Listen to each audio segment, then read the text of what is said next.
Hi,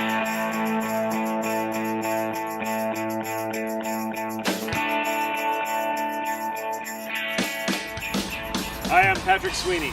I'm standing in front of the United Nations to make a point about fear. Gandhi famously said, "We think hate's the enemy, but it's not, it's fear."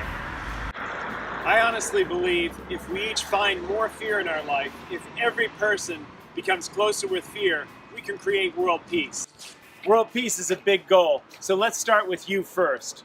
Every 2 weeks, I'm going to give you a newsletter that'll feature interviews with some of the best psychologists in the world, some of the most cutting-edge neuroscientists, all stuff you can use every day to create the life, the business, and the home of your dreams. For the past 2 years, I've been interviewing some of the top scientists and researchers in the world. I've learned some fascinating stuff. I'm putting it into a book that'll be released in 2018.